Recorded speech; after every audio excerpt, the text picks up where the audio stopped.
हाजी नाजिम भाई हैं। नाजिम भाई, जिस तरीके से जमीयत उलेमा ने झारखंड में यह फतवा जारी किया कि समय का तकाजा है, इंडिया गठबंधन को आप लोग वोट दीजिए, क्या इस तरह के फतवे चुनाव के पहले जारी करना उचित है? देखिए, जिस तरीके से फतवों की बात आती है, देखिए मैं ये कहता हूँ कि ये मुल्क संविधान से चलता है, फतवों से नहीं चलता। अगर फतवों को ही अगर आपको ज्यादा अहमियत देनी है तो फिर इस देश के अंदर जो संविधान सर्वोपरि है, तो कहीं ना कहीं संविधान के खिलाफ ये एक माहौल बनाया जा रहा है तो इस तरीके की बातें करके। तो मैं ये कहता हूँ अंजनी जी, देखिए ये देश तो संविधान से चलेगा।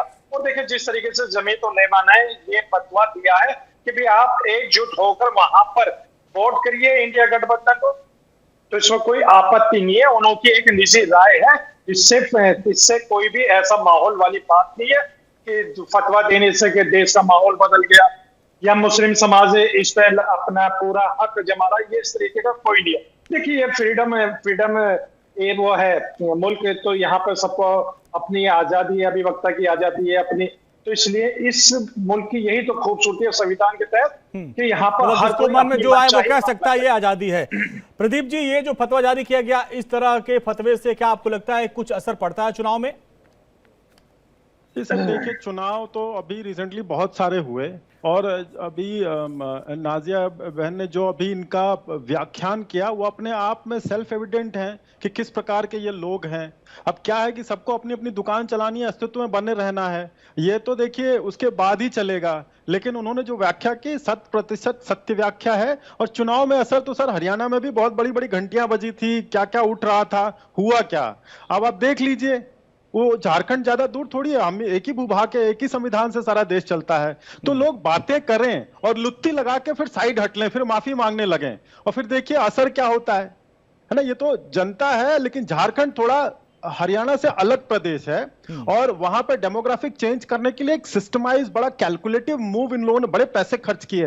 वो पैसे अगर किसी पढ़ाई के जिहाद में खर्च करते, खैर लफ्ज जो है बड़ा वर्क करता है, लेकिन इन्हें जहां काम करना चाहिए वहां ये पीठ दिखाते हैं और जहां पे पीठ दिखाना चाहिए वहां ये सीना ताने खड़े होते हैं, आओ फोड़ दो, मार दो, पीट दो। लेकिन प्रदीप भाई, सरकार आपकी है, सरकार केंद्र में आपकी है और उन्होंने कहा कि जो आपके कुछ नियम है, यूसीसी, एनआरसी, वक्फ बोर्ड संशोधन बिल, इससे जो है इन्हें डर है, इसलिए चाह रहे हैं कि जैसा कि बिलाल भाई कह रहे हैं, राहुल गांधी ने कहा था कि हम आएंगे, हमारी सरकार आएगी तो हम ये सब जितने रिलीजियस जो है एजेंडे हैं इसको खत्म कर देंगे। तो इसलिए वो कह रहे हैं भाई हमको उन पर भरोसा है, बीजेपी पे नहीं है।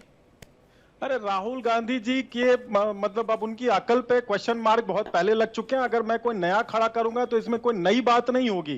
जिसके पापा के नाना प्रधानमंत्री, जिसकी दादी प्रधानमंत्री, राहुल गांधी जी के पिताजी प्रधानमंत्री, उन्हें पढ़ लेने के लिए जरूरत ही क्या है। Bond with a golden spoon है। लोग चांदी के चम्मच लेके पैदा होते हैं और वो सोने के चम्मच लेके पैदा हुए हैं, तो हाथ पर हाथ चलने दीजिए। राहुल जी क्या कहते हैं, वो इज्जत बचाओ योजना के अंतर्गत कांग्रेस पार्टी उन्हें बचाती है। प्रदीप जी, जो एक समाज की अंदर जो थोड़ा सा उनको डर है, भय है, अगर वो कह रहे हैं कि भाई ये सब कानून आएगा तो हमको दिक्कत होगी, इसलिए हमको करना है। हमें तो ये बताना चाहिए कि कानून और संविधान का डर भय होना चाहिए, बाकी दूसरी कौन सी चीज है जिसका डर भय होना चाहिए। अगर ये डरते हैं तो इनकी ये व्यक्तिगत प्रॉब्लम हो सकती है, संविधान से बढ़ के कुछ है क्या। ठीक है, जल्दी जवाब दीजिए, इसके बाद फिर नाजिया जी के पास में चलूंगा। कंप्लीट कर लेने दीजिए। हाँ जी, आप बताइए क्या गवर्नमेंट एजेंसीज ने डेटा नहीं खोल के रखा, क्या वो सच्चाई वहां पे नहीं है। कैसा लीडर है देश में जितने भारत जोड़ो यात्रा चलाकर देश को आज इस तरीके से कर दिया कि भारत में जो नफरत फैलाने वाले लोग हैं उनका मुंह काला करने का काम तो किया। नफरत खत्म हो गई है तो फिर ऐसे फतवे क्यों जारी किए जा रहे हैं? बिलाल भाई, आप कह रहे हैं कि राहुल गांधी ने यात्रा की, नफरत खत्म हो गई, तो ऐसे फतवे क्यों? बिलाल भाई, कोई भी लीडर आज तक बिलाल भाई नहीं, यात्रा बहुत लोगों ने की, यात्रा बहुत ने की। आपने कहा कि यात्रा करके नफरत खत्म कर दी। अगर मोहब्बत की दुकान चल रही है तो ऐसे फतवे क्यों जारी किए जा रहे हैं? नहीं, इनके अगर इतनी मोहब्बत है तो फतवे जारी क्यों हो रहे हैं? भारतीय जनता पार्टी रोड पे उतारी जाती है और सारे इनको डिफेंड करने का काम करते हैं। एक मिनट खुशफहमी दूर करने का अवसर दीजिए। अंजनी जी खुशफहमी दूर करने का अवसर दीजिए जी, 10 सेकंड, इसके बाद मैं चलूंगा, और भी मेहमान है। एक नहीं, अंजलि जी, खुशफहमी नहीं, ये आपकी गलतफहमी है। जो कांग्रेस 405 और की कांग्रेस बात के करते थे, लोगों को ये 240 पे खुशफहमी टके। है कि ये तो राहुल आपका गांधी जी घमंड बहुत थोड़ा बड़ा होता है तोप छोड़ रहे हैं, उनसे जो चिटपुटी संविधान वाली की बात बंदूक भी करता है, नहीं छूटती है जो बच्चे किसानों की छोड़ते हैं बात करता है, दीपावली जो में। बेरोजगारों की बात करता है, ठीक जो है। एजुकेशन की बात करता है, जो महिला सुरक्षा की नाजिया बात जी, करता है, जो देश में रोजगार की जो बात जो करता है, गोड्डा से बीजेपी के सांसद महिलाओं हैं की वो ये बात कह करता रहे है, हैं कि उसको आप बिना गलत मतलब के कहेंगे। लोग डर रहे हैं। यूसीसी जो है गोवा में लागू है, क्या दिक्कत होगी? वहां पे कोई दिक्कत नहीं हुई है। अभी वक्फ संशोधन बिल सदन के पटल पे पेंडिंग है, वो कानून आया नहीं, उसको लेकर डर दिखाया जा रहा है। यानी आप लोग डरे हुए और आप लोग अपना एजेंडा चला रहे हैं, वो उनका ये कहना है। अगर आपको कानून आ जाए, आप देखिए उसमें क्या है, तब आप पहले से आप डर गए हैं कि ये हो रहा है, गलत हो रहा है।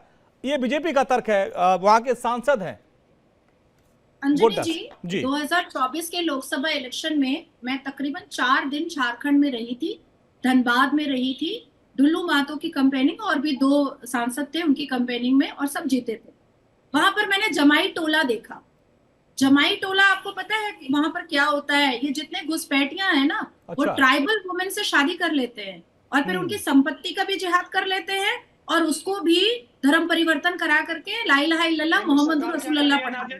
ठीक है? नहीं, अब केंद्र आती है सरकार क्या बात- कर रही है इसका मतलब? अरे प्लीज, कहीं ना तुम्हारे कहीं बीच में मैंने नहीं बोला। नहीं नाजिया जी, आप गलत वर्ड का यूज कर रहे हैं। अरे मैं ये कह रहा हूँ, आप हमारी सेना आदमी सच कड़वा होता है, उनके पटाई को चुप कराइए प्लीज, मुझे मेरी बात पूरी हाजी भाई कंप्लीट सुनिए, करने वो दो। सवाल आपसे भी रहेगा, वही सवाल तो रहेगा। वही तो बीजेपी मुद्दा उठा रही है कि झारखंड में घुसपैठियों को जो है नागरिकता दी जा रही है, झारखंड सरकार कर रही है। ठीक है, इसके बाद मैं आऊंगा, ये सवाल आपसे रहेगा। नाजिया जी अपनी बात पूरी करें, फिर नाजिम भाई आप जवाब दीजिएगा।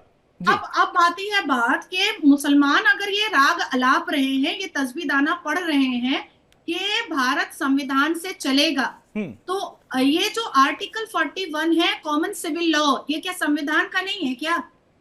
ये तो संविधान का ही है। Uniform civil code, common civil law, ये तो हमारे अंबेडकर जी ने ही कहा था ना कि ऐसे माहौल, ऐसे सर्कमस्टांसेस बनाए जाएं कि कॉमन सिविल लॉ जो है, एक विधान एक संविधान भारत का हो। तो अगर देश संविधान से चलेगा तो फिर ये आर्टिकल 41 से इतनी दुश्मनी और आर्टिकल 44 से इतनी दुश्मनी क्यों है?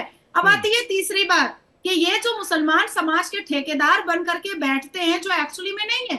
शिया अपने कब्रिस्तान में सुन्नी को नहीं दफन होने देता है, सुन्नी अपने कब्रिस्तान में अहमदिया को दफन नहीं होने देता, और सारा 71 फिरका सुन्नी तो मानने को तैयार ही नहीं, मुसलमान है ही नहीं। अब आती है चौथी बात जो बहुत इंपॉर्टेंट है। यही सारे जो आतंकी और पाकिस्तानी मुखबिर ऑर्गेनाइजेशन हमारे भारत में टिके हुए हैं, ये कभी भी मुसलमानों को इम्प्रूवमेंट, डेवलपमेंट, शिक्षा इस पर वोट नहीं करने देते। हमेशा कुछ ना कुछ ऐसा इस्लामिक। नाजिम भाई अपनी बात रखिए। नाजिम भाई, अब गोड्डा के सांसद ने कहा कि भाई यूसीसी गोवा में लागू है, कोई दिक्कत नहीं है, और वक्फ संशोधन बिल अभी सदन के पटल पे पेंडिंग है, वहां पे चर्चा हो रही है, वो भी लागू नहीं हुआ। इसको लेकर अभी से डर क्यों दिखाया जा रहा है? हाँ देखिए, जिस तरीके से भी गोवा का जिक्र आया, तो गोवा का ये तो बता दें कि यूसीसी लागू है, मगर ये नहीं बताया यूसीसी कब से लागू है, ये नहीं बताया, और यूसीसी के अंदर क्या प्रावधान है ये भी नहीं बताया।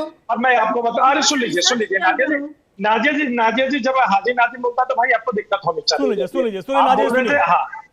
हाँ, मैं ये कहता हूँ कि आप यूसीसी लेके आ रहे हैं, अच्छी बात है, लेके आने चाहिए, लेकिन ये बता दीजिए 2018 की विधि आयोग की रिपोर्ट में साफ साफ लफ्जों में ये कहा गया था कि अभी भारत सक्षम नहीं है यूसीसी लागू करने के लिए। लेकिन क्या जल्दी पड़ रही है कि यूसीसी लागू करने के? अरे भाई, पहले भारत के अंदर जो भारत को मजबूत तो कीजिए, तब भारत कितना मजबूत होगा भाई? ये तो जब हम यूपीआई लागू कर रहे थे तब भी वहां के मंत्री सदन बोले कि भैया हम तो नहीं लागू कर पाएंगे, हमारे पास इंटरनेट नहीं है। देखिए अब आप भी कर रहे होंगे, आपका चाय वाला भी यूपीआई कर रहा है। तो ये तो बात हुई।